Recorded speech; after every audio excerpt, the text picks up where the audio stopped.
tomando uma nota aqui, a gente vê que, no que diz respeito a igrejas, muito menos se preparam para ser alguém para ensinar, alguém para pregar, alguém para conduzir o rebanho mesmo no caminho certo. Se trata de algo espiritual, então não precisa estudar. Eu gosto de falar de Deus, vou para a igreja e viro profeta. Muito menos. Só uma ressalva isso que eu estou falando. Mas que a gente pensasse no esforço que a gente tem que fazer para ser alguém na vida. Para ter um emprego, um trabalho digno, vamos dizer assim. É preciso se empenhar e ir atrás dos recursos sozinho. Se esforçar sozinho com o que tem. Diferente do reino de Deus.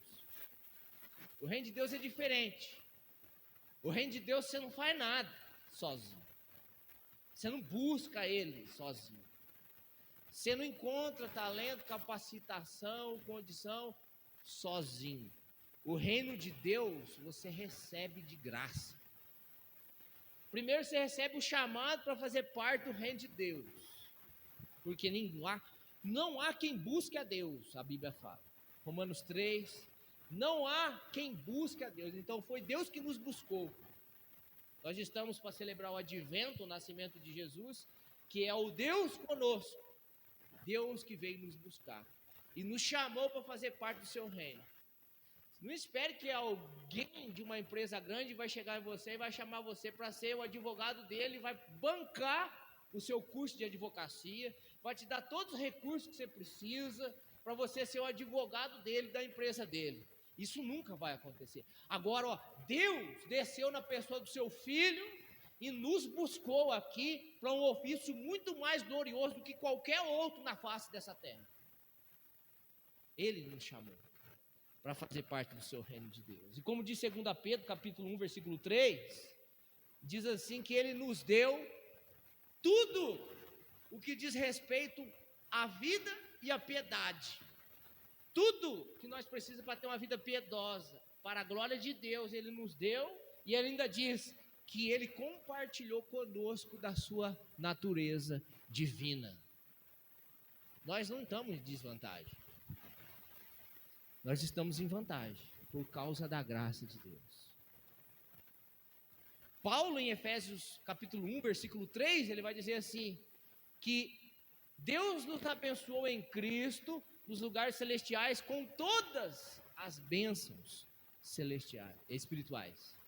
Então você não precisa comprar recurso, buscar atrás de recursos. Se você foi chamado para fazer parte do reino de Deus, você já tem os recursos à sua disposição. O problema é querer acessá-lo. Você foi chamado para ser discípulo.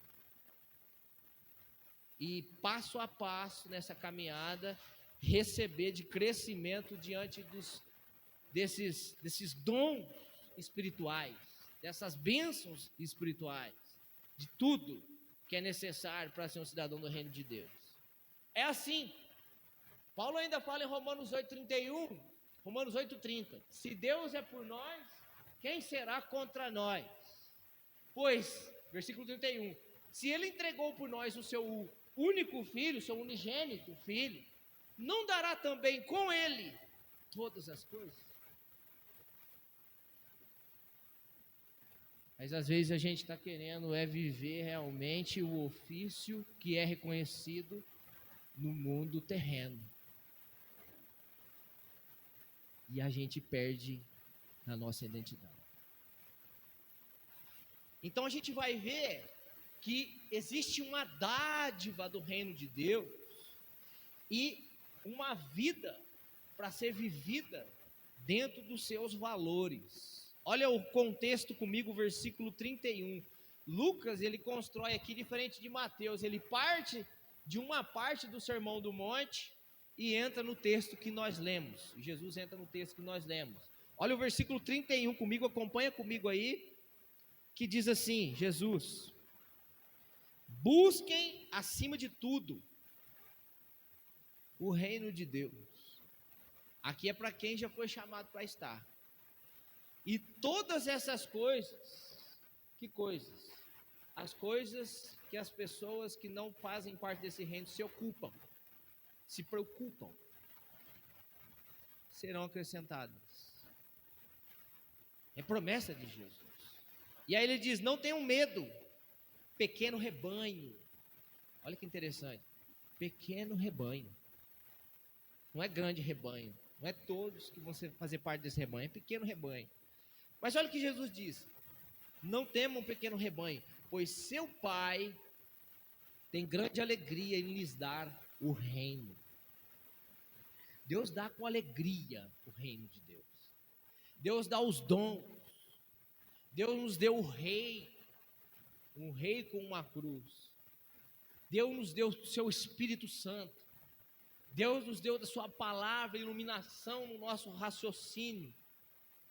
Então essa é a dádiva.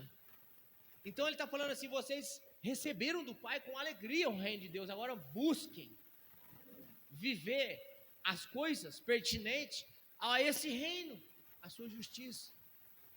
A justiça desse reino. E aí, diante de viver essa vida para esses valores, existe um contraste entre nós que somos do reino e entre os que não são. Versículo 29, subindo um pouquinho, diz assim: Jesus: não se inquietem com o que comer ou beber, não se preocupem com essas coisas, elas ocupam o pensamento dos pagãos. Nós somos chamados a uma nova vida, a representar um novo reino, a representar um ministério. Existem vários ministérios, mas a igreja tem um só ministério. Todos os ministérios dentro da igreja servem a um só ministério.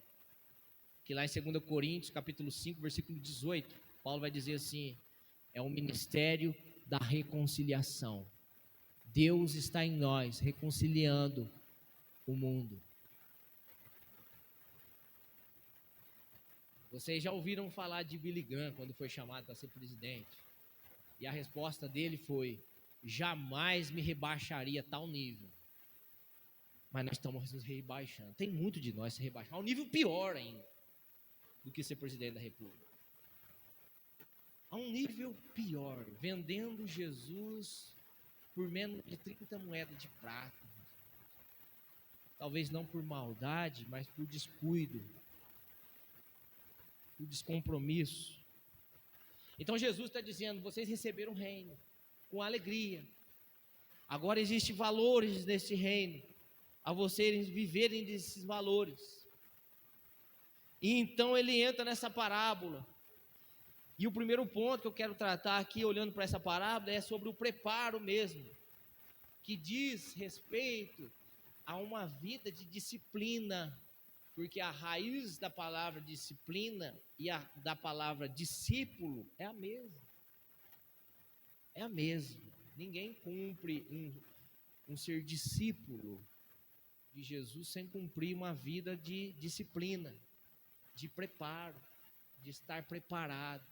E o porquê, qual é a motivação disso, de estar preparado. E o versículo 35 diz assim: então Jesus, ele diz a eles o que eles receberam, quais são os valores deste reino, e aí então ele vai aplicar agora, por meio de uma ilustração. Estejam vestidos, cingidos, prontos para servir, e mantenham suas lâmpadas acesas. Aqui o servir não é como o serviçal. O serviçal é aquele que faz, sabe fazer, se sente útil quando fez ou quando está fazendo. Aqui o servir, se você prestar atenção, é primeiro a respeito de você mesmo. Não é nem a respeito de você estar servindo. Ele não falou que esteja servindo. Ele falou esteja preparado. Pronto, quer ser médico? Esteja preparado para ser médico. Quer ser advogado? Esteja preparado para ser advogado. Vai buscar os recursos. Mas aqui você não precisa buscar os recursos foram derramados sobre nós, sobre a igreja.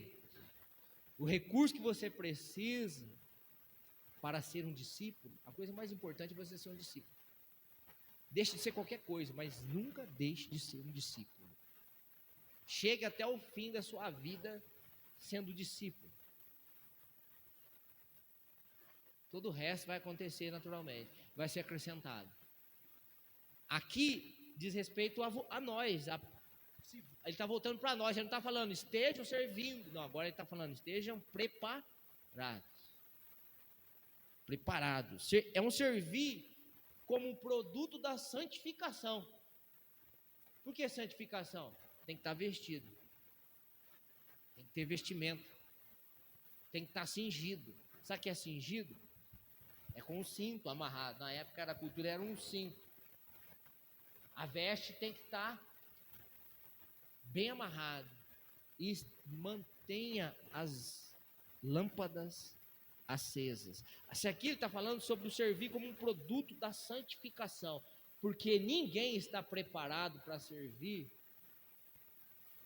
se não se santifica, se não tem disciplina de vida, de santidade, de santificação.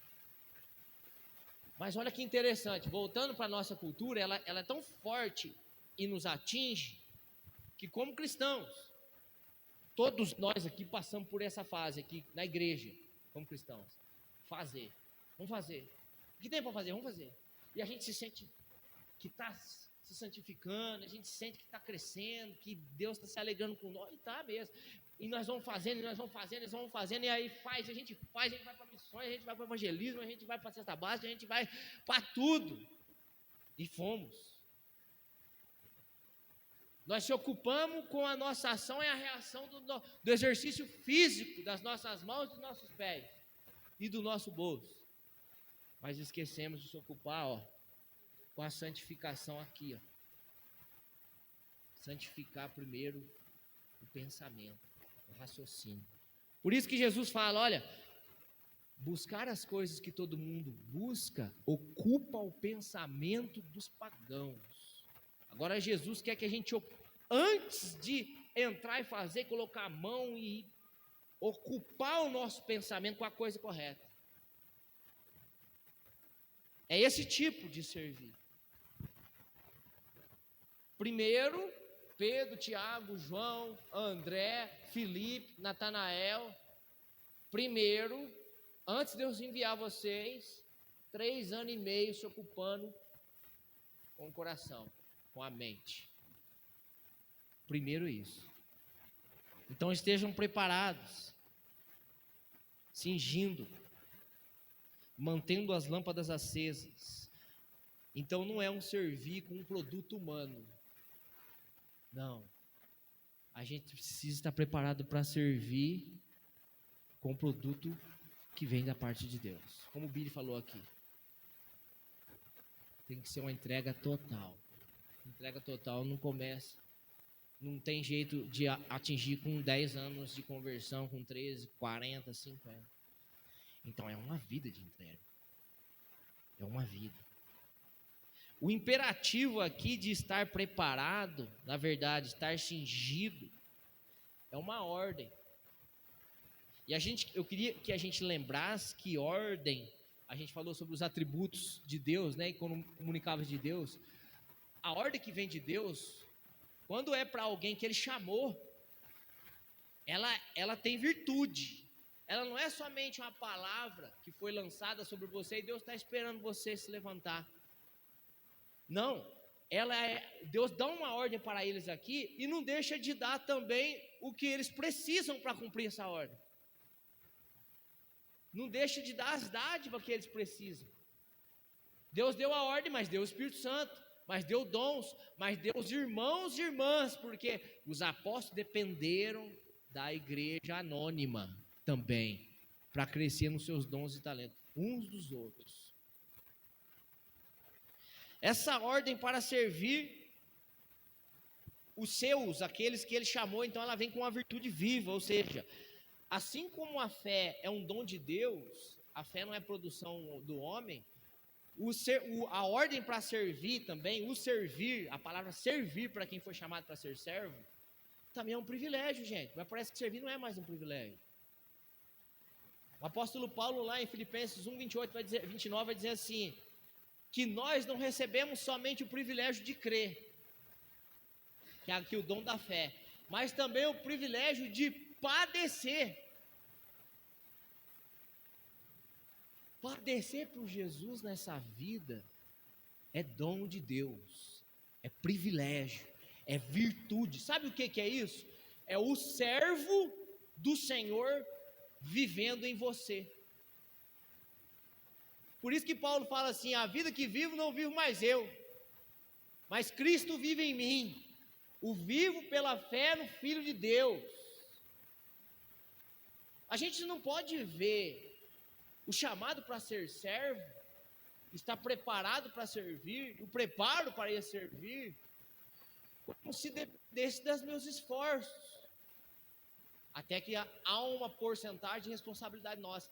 Mas eu tenho que ver isso primeiramente como privilégio, graça de ter o servo sofredor, que é Cristo, o servo do Senhor, que é Cristo, em nós.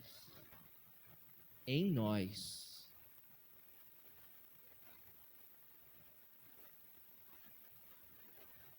Cingir, estejam cingidos, estejam vestidos. Aqui nas vestes, na época da cultura, eles sempre tinham uma amarra, para que se precisasse correr muitas distâncias, eles estavam preparados. Para que se precisavam se ajoelhar, em algum momento agachar e servir, eles estavam preparados. É sobre isso que ele está falando.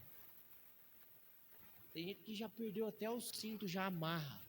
Paulo lá em Efésios capítulo 6, quando ele vai falar da armadura de Deus, ele transporta a vestimenta da cultura judaica para a armadura do mundo romano. E ele diz assim: estejam com os lombos sobre o cinto do evangelho. Cinto da verdade, o cinturão da verdade. Ele fala do capacete, ele fala da couraça, ele fala do escudo, ele fala da espada, ele fala da sandália, mas para manter a armadura fechada, pronta, tinha que ser o cinturão da verdade. E não é à toa que ele falando de lâmpada aqui, mantenham as lâmpadas acesas, a gente se lembra do Salmo 119, versículo 105, né? Lâmpada para os meus pés e luz para o meu caminho é a tua palavra.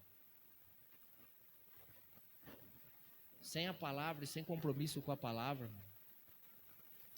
Jesus vai, quando voltar, encontrar muita gente despreparada.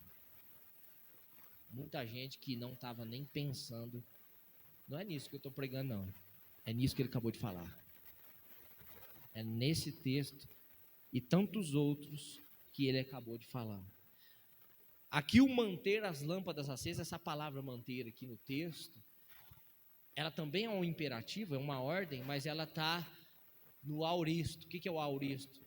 É um tempo do passado, ou seja, aconteceu no passado, eles receberam no passado algo que já está sobre eles, já lhe pertence, porque manter a lâmpada acesa é só quem recebeu luz na lâmpada, porque a nossa lâmpada estava apagada.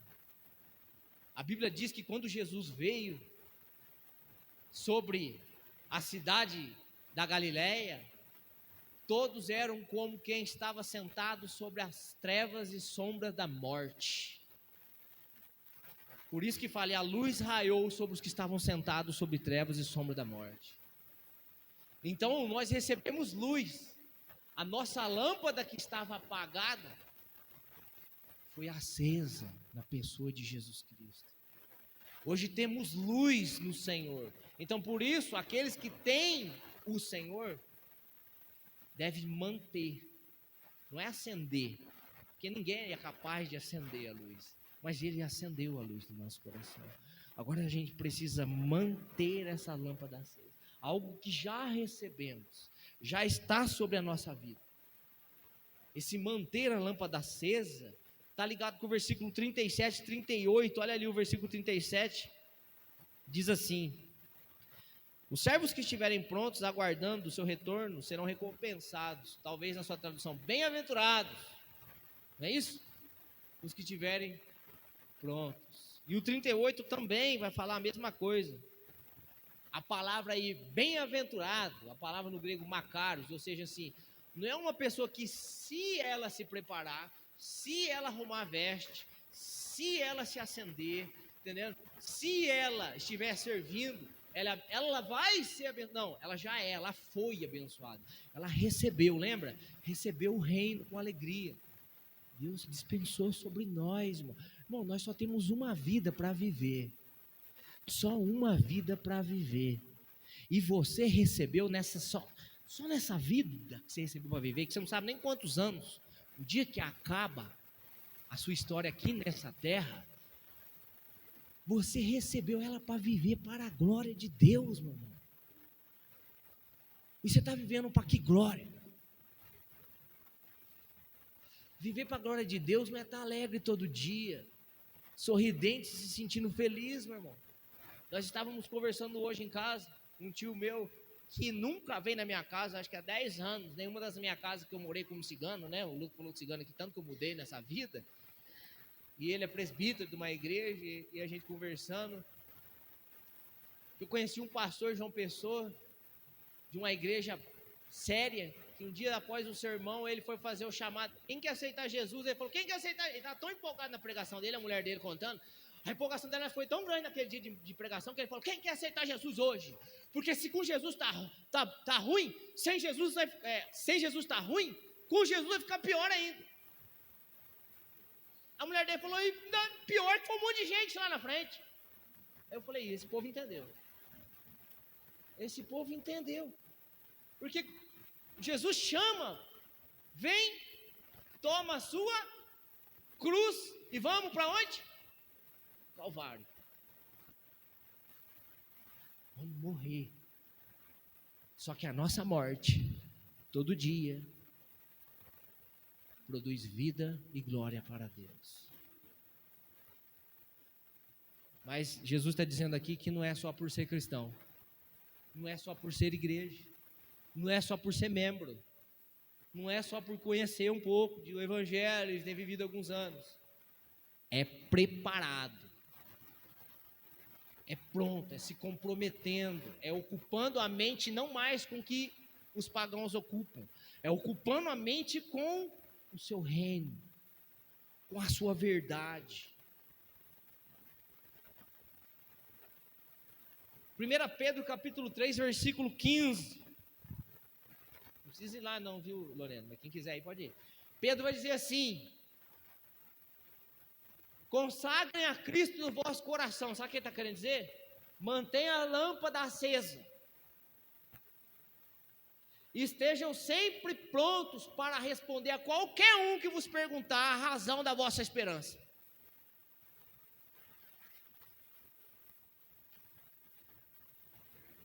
Você está pronto para responder de forma correta? A razão da sua esperança? As palavras do seu Senhor? Você está pronto para servir teu filho quando ele te perguntar alguma coisa? Meu filho virou para trás ali e perguntou: papai, o que é cigano mesmo? Eu falei, nossa, e agora? É igual o índio, só que é diferente, depois eu te explico. O Lucão ia orar, não ia dar tempo de explicar. Mas eu fiquei alegre, por quê? Ele estava atento. Um menino de 8 anos querendo saber o que é cigano. E muita igreja, muitos ceifeiros não querem saber.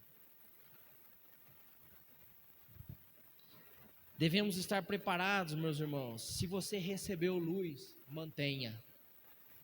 Mantenha.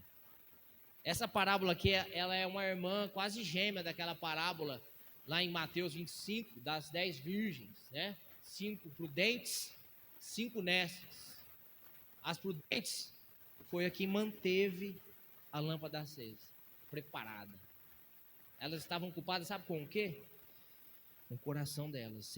Você primeiro, antes de estar preocupado com o ministério, aqui está falando aqui, ó, com o seu coração.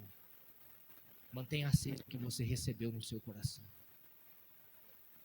E não se esqueça, você tem só uma vida para viver. Como diz o Shed, viva para a glória de Deus. Só uma só.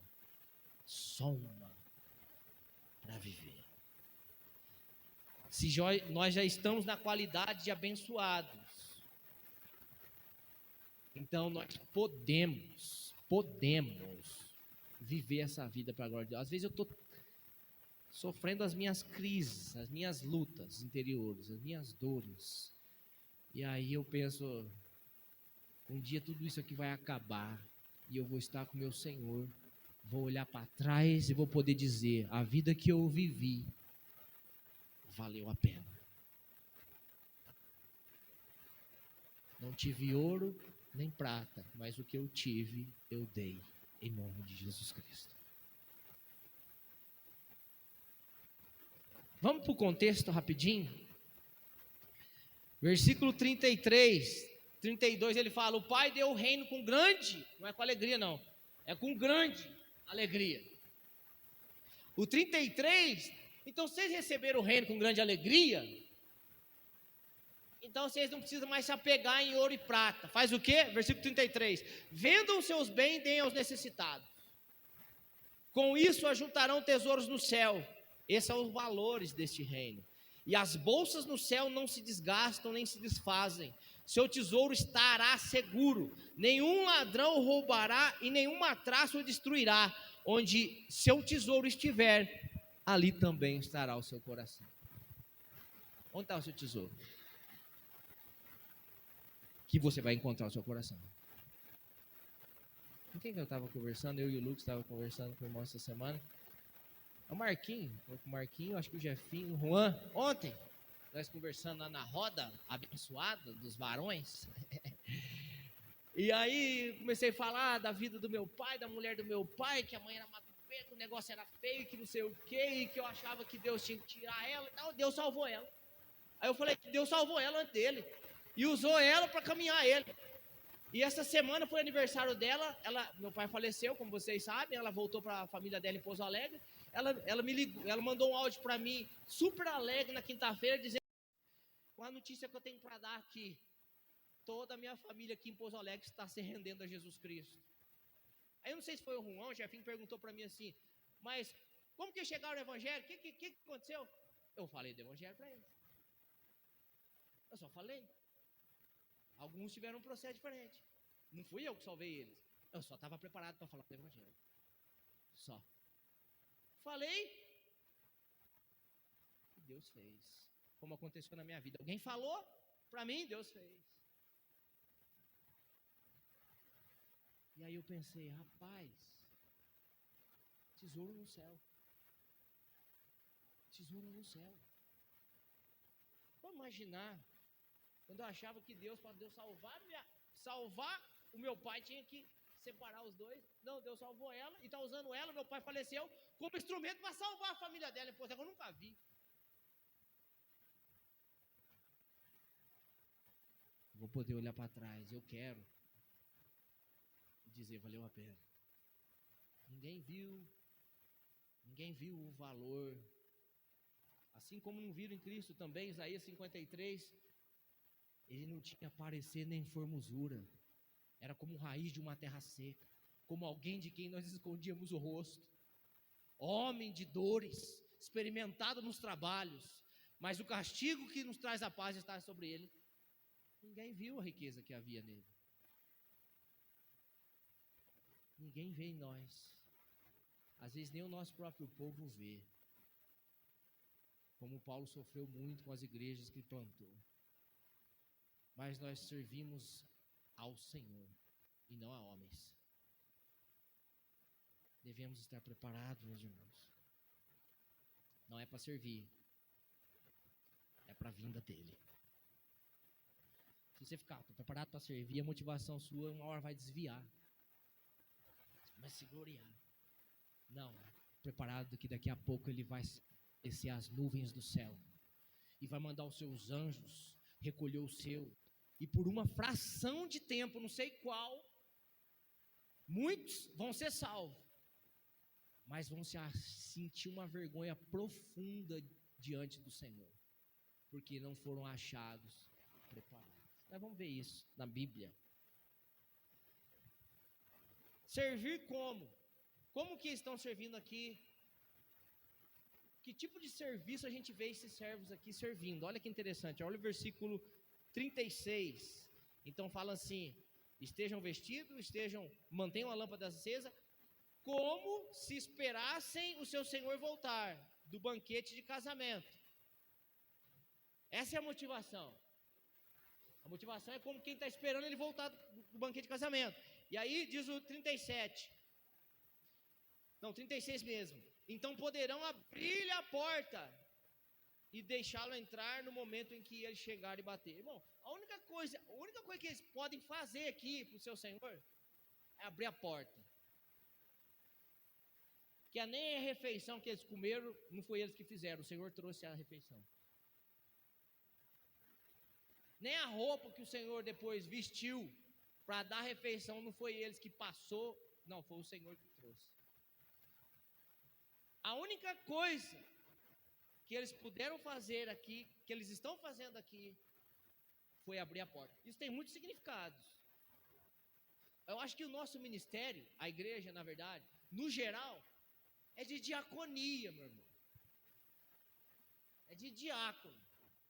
Não é de abrir a porta literal, mas é de abrir a porta do reino de Deus, para que o Senhor entre e dê do seu banquete àqueles que nos ouvem. Isso é abrir a porta. Glorioso esse ministério.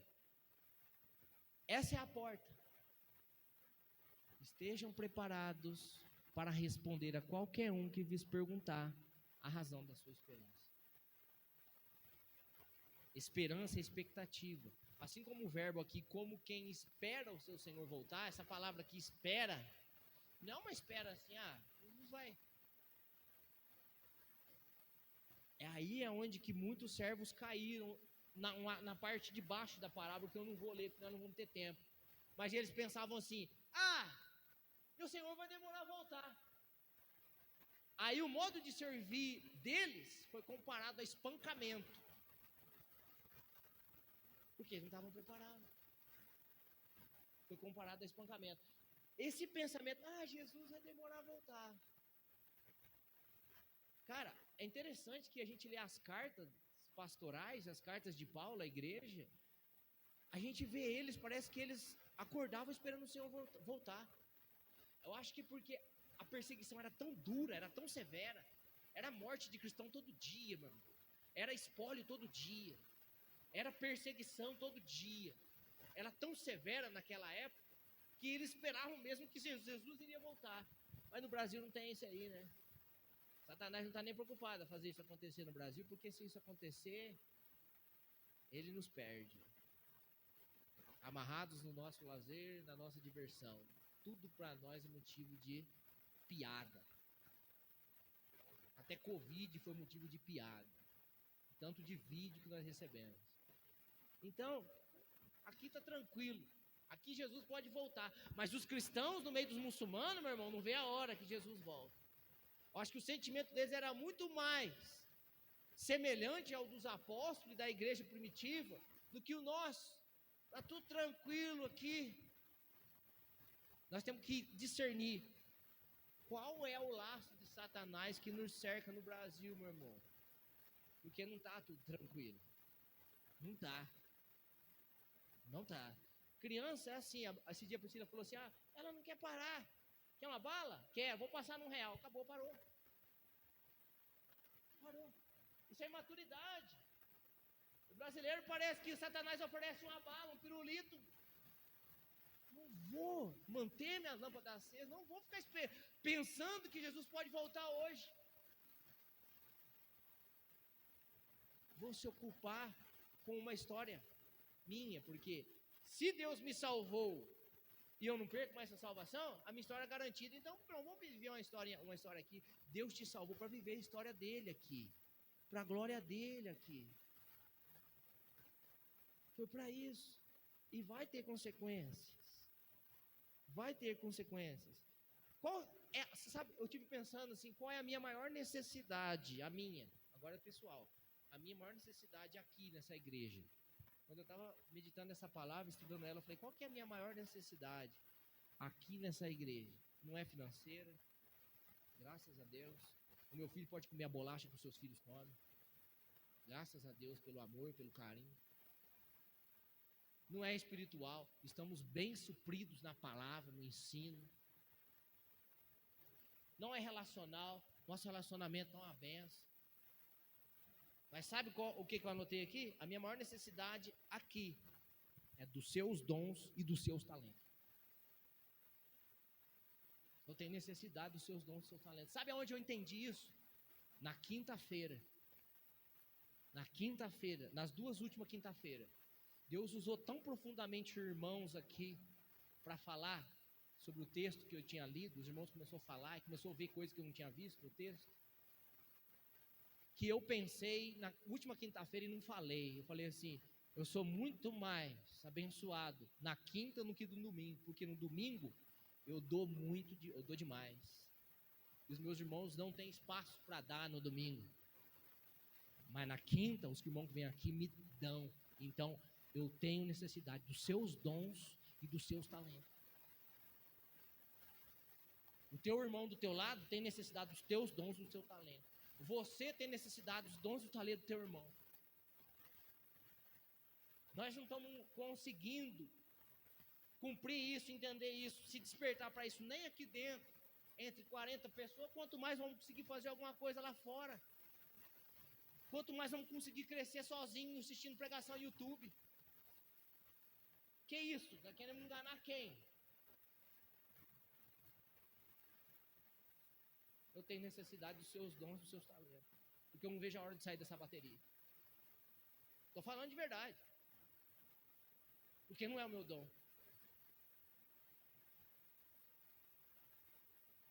Quem tem essa maior necessidade? Sou eu? Não. É a noiva de alguém. Que daqui a pouco desce para buscar ela. Somos nós. O novo ano está chegando. Eu fiquei pensando em casa o tanto de sermão expositivo e progressivo nós pregamos aqui. Eu queria estar com a lista. Eu falei, rapaz, foi um milagre. Diante dos embates, foi um milagre. Glória a Deus por isso. Glória a Deus por isso. Vamos começar do princípio? Você foi chamado para ser parte do reino? Para se cingir? Para manter a lâmpada acesa? Vamos começar daqui de dentro? Vamos começar a servir um ao outro aqui de dentro? Como? Fazendo nada. Só se compromete no dia que nós estivermos aqui. Só isso. Ah, não. Não se engana. Dá, cara. Dá. Tinha um cara na comunidade terapêutica, acho que o Lico vai lembrar dele, o Lucas também, Vandinho, que ele chegava na frente do espelho, quando ele queria ir embora, ele se batia e falava, você vai enganar quem, cara? Você tem que ficar aqui. Ele se batia, meu irmão. Ele fez de tudo para ficar lá.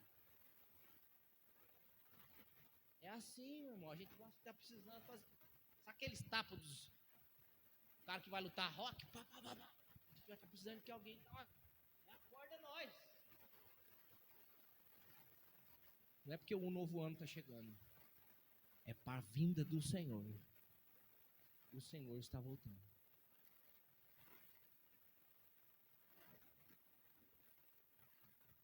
Quem não tem em si o senso da expectativa da volta do Senhor, pode estar confortável com o mundo ou ocupado com escrever a sua própria história. Isso aqui é uma conclusão minha do estudo que eu fiz. Quem não tem em si o senso da expectativa da volta do Senhor, ou está ocupado em escrever a sua própria história, ou está confortável com as coisas do jeito que elas estão.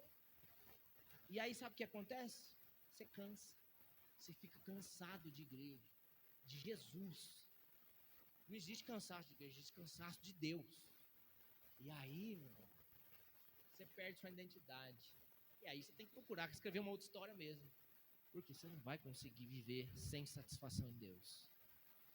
Servir é um estado de maturidade. Aí eu fiquei pensando, rapaz, logo que eu me converti, todo mundo queria que eu desse testemunho, que eu pregasse, que eu tocasse. E eu achava que aquilo era servir.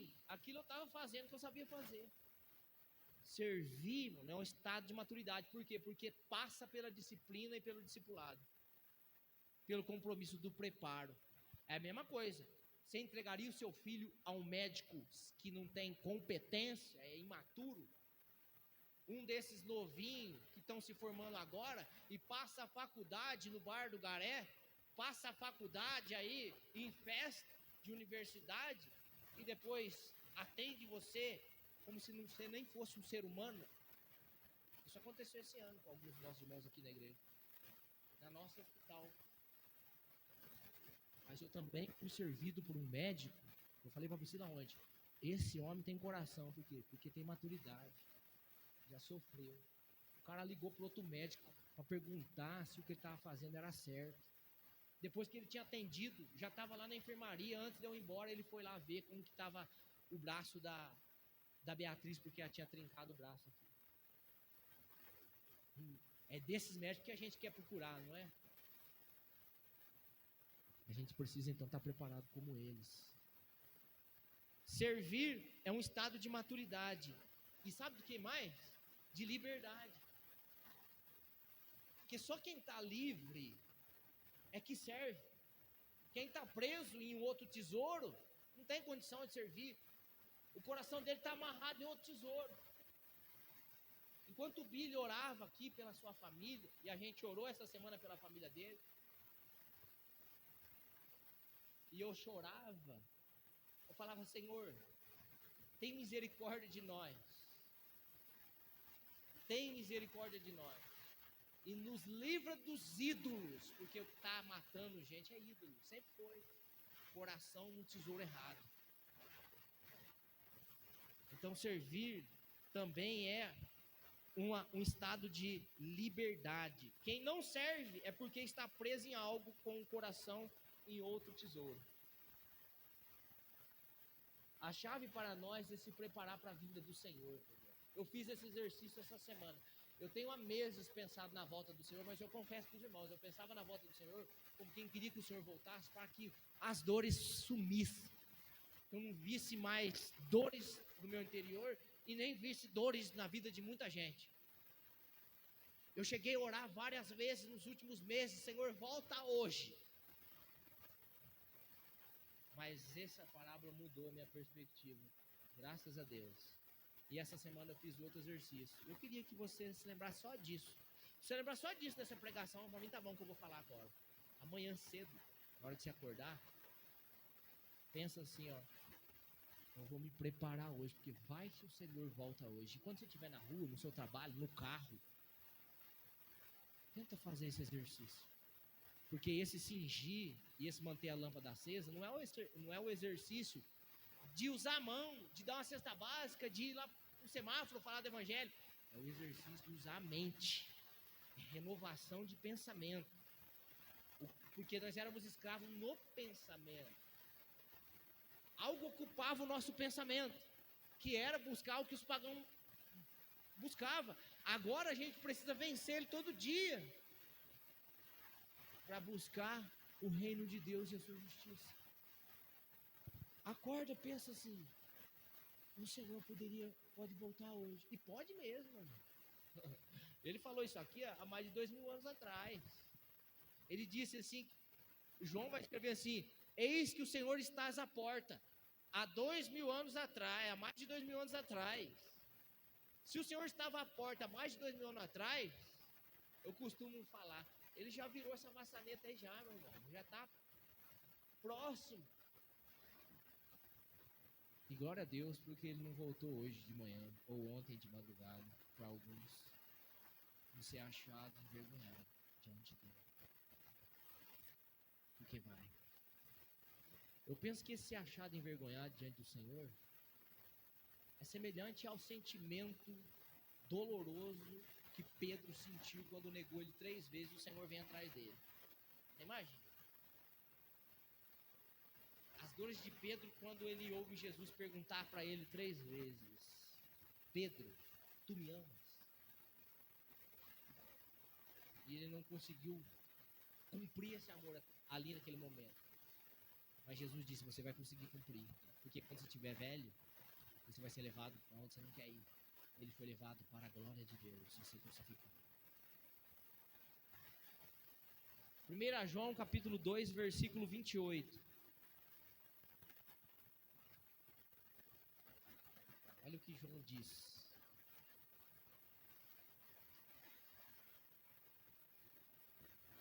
Primeira João 2, 28. Agora, filhinhos, ele está falando para crentes, permaneçam nele. A mesma coisa de mantenha a lâmpada acesa, se mantenha cingido, parado. Permaneçam nele. Para quê?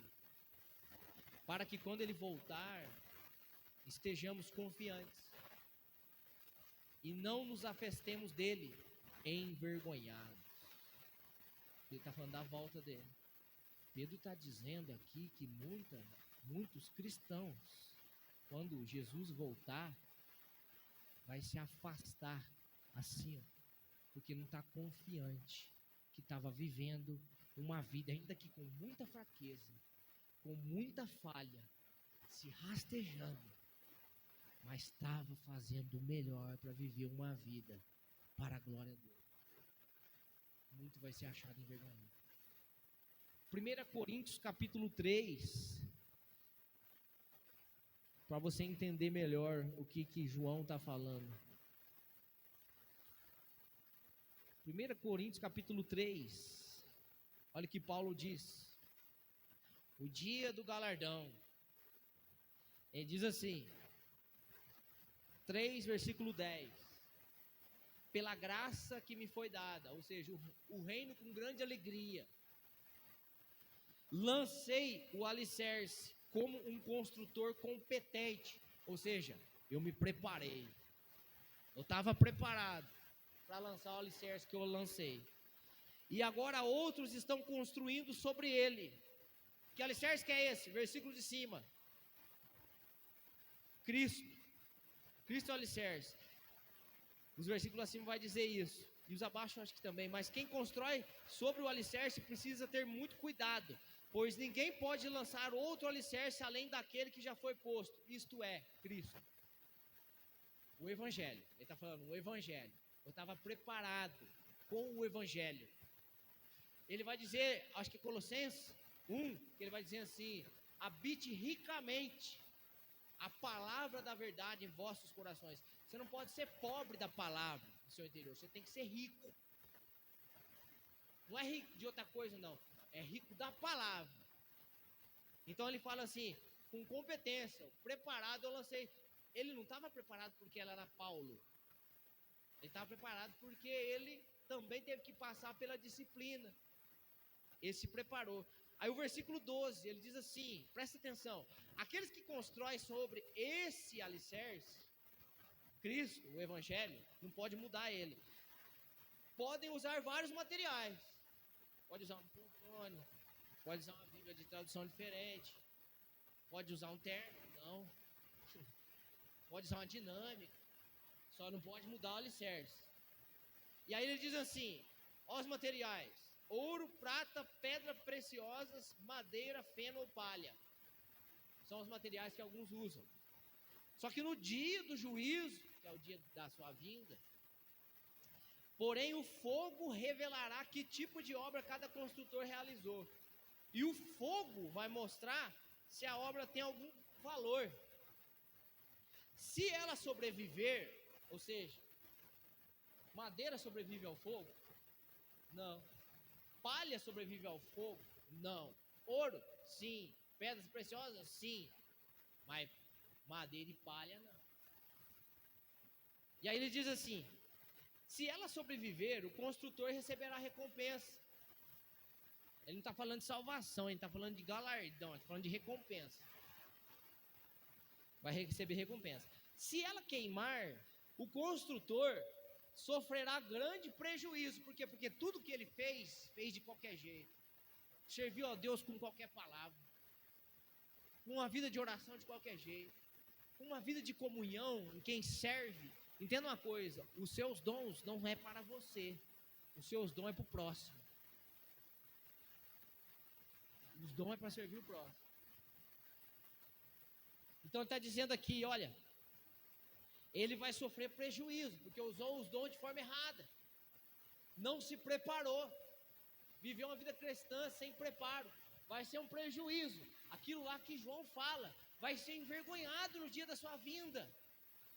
As obras dele vai ser uma vergonha, mas vai perder a salvação? Vamos ver o que ele vai falar aqui. Aí ele diz assim: o construtor sofrerá grande prejuízo, mas será salvo, como alguém que é resgatado do meio do fogo. Pensa num incêndio, o bombeiro está entrando lá, salvou, mas queimou totalmente, desfigurou a pessoa. A pessoa vai se encontrar diante de Cristo desfigurada. Ela deveria crescer, Cristo, o servo do Senhor que está dentro de nós, deveria crescer e cada vez mais aparecer em nós, como João Batista diz, que eu diminua e ele cresça. Mas aí, se ele não encontrar nós parecido com Cristo, nós pode ter feito missões na Uganda, na onde que for, meu irmão. Se ele não nos encontrar compromissados com a nossa santificação, com a nossa vida de comunhão como igreja, meu irmão, nós vamos ser encontrados desfigurados, meu irmão. Nós vamos até ser salvos, porque a salvação é uma aliança incondicional, mas por uma fração nós vamos ser envergonhados diante da vinda do Senhor. Pensa nisso. Pensa nisso. Eu prefiro deixar de ser alguém diante dos olhos no ministério aqui e fazer que nem o Lucas falou, dedicar os últimos anos da minha vida só para minha família e arrumar um serviço secular, do que ser envergonhado do dia que o Senhor chegar aqui. Ah, mas já vou ser salvo mesmo, perder galardão, mas vai ser salvo, tá falando, então beleza, não precisa fazer. Nossa. Talvez nunca foi quem pensa assim. Por quê? Que valor tem essa graça, então? Essa parábola, o centro dela, não é os servos que tem que se preparar. É o servo que vai chegar. É o Senhor que chega para servir. Que está no versículo 37, a parte B, que diz: eu lhes digo a verdade, ele mesmo se vestirá como servo. Imagina, Jesus desce do céu, servo. Está indo para a cruz, lava os pés dos discípulos, servo. Nós ouvimos essa pregação lá na chácara. Lava os pés dos discípulos, servo. Antes da sua morte, é ele que serve a mesa da ceia. Depois que ele ressuscita, é ele que serve o banquete lá na praia. Sobe aos céus, e quando ele voltar, ele vai servir. E nós não queremos servir. Nós não queremos estar preparados para servir. Infelizmente, muitos de nós se acham envergonhados hoje, mas graças a Deus ele ainda não voltou. Dá tempo de se preparar. Lá em João Pessoa era assim, quando chegava uma visita em casa, eu e a Priscila fazia faxina um dia antes ou quase no mesmo dia, igual louco. Isso aconteceu essa semana, né? Ficamos 4 dias fazendo faxina. Porque havia uma visita inesperada. Que nunca veio, é lógico, esperada, mas a nossa vida cristã não pode ser assim, antes tarde do que nunca. Nós estamos vivendo a vida cristã antes tarde do que nunca. Isso aí ocupa o pensamento do pagão. Fazer faxina na minha casa, no meu interior, manter a lâmpada acesa, cingir, antes tarde do que nunca. Graças a Deus que ainda não é tarde, meu irmão. Mas a gente tem que sair desse mecanismo de antes tarde do que nunca. E estar preparado. Então, versículo 37, o Senhor vem e vai nos servir. Você imagina você ser envergonhado na vinda dele e depois ter que se sentar à mesa no reino dos céus com Abraão, Isaac e Jacó e ver ele te servir. Ah, mas no céu vai ter vergonha? Não, eu creio que não. Mas no encontro aqui na terra haverá uma fração de juízo para todos nós. Para todos nós. Como nós lemos lá em 1 Coríntios. É de ouro a sua obra? É de pedras preciosas? Ou é de palha?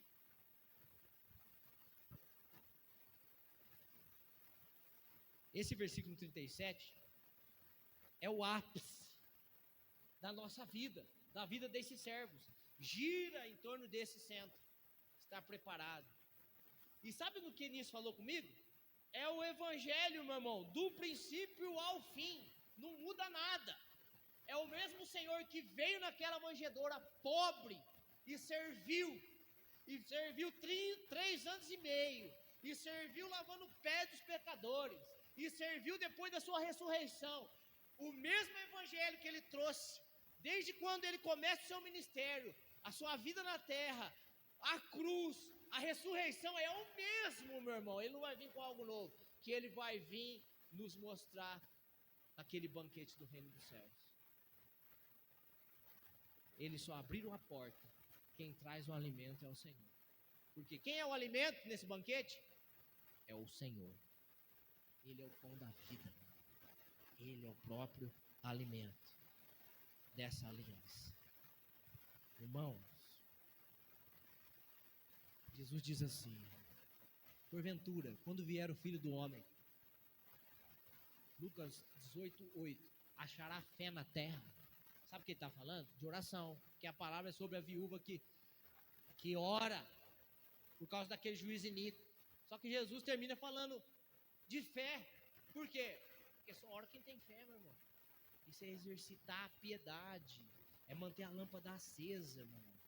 É ter vida de oração, é ter comunhão com Deus. E Jesus diz: quando eu voltar, vou achar fé na terra. Quantos não vão ser encontrados envergonhados diante do Senhor, andando sem temor?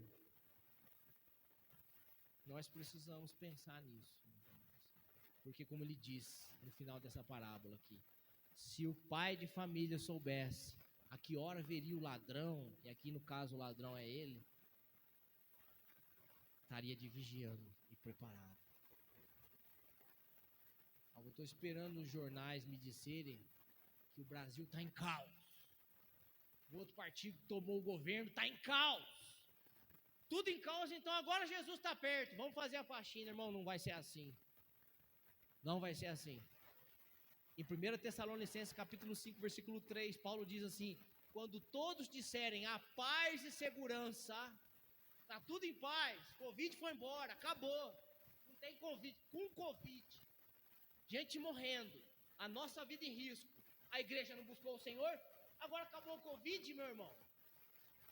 Como é que está a igreja? Agora não tem mais Covid, está tudo em paz e segurança. Paulo fala assim: vai vir uma destruição repentina, de repente. E ele fala assim: mas vocês, os cristãos, não estão nas trevas, vocês estão na luz, vocês sabem disso, então vivam como filhos da luz. Amém, irmãos? Vamos orar, chamar o irmão Billy aqui para nós fazer um louvor. Senhor Jesus, nos ajuda, Pai, nos ajuda. Não é difícil eu falar dessas verdades, porque nós acreditamos nela. Nós acreditamos piamente em cada palavra do Senhor escrita nesse livro. Não é difícil falar com convicção, com ímpeto, como eu falei aqui. Não é difícil. Mas é difícil, Deus, para muitos de nós, Senhor Jesus, que estão frios, fracos e doentes, Senhor Jesus. Se comprometer, pensar, crer na vida, Deus, e se preparar, Senhor. Se preparar para se encontrar com o Senhor, Deus. O que o Senhor está dizendo é que está vindo ao nosso encontro. O Senhor não está estático, parado. O Senhor está vindo, e nós devemos, como noiva, ir ao seu encontro, preparados. É quem espera com a expectativa de uma noiva que espera o seu casamento. Nos ajuda a viver essa realidade, se de fato cremos. É o que eu te peço, Pai, e te agradeço em nome de Jesus. Amém.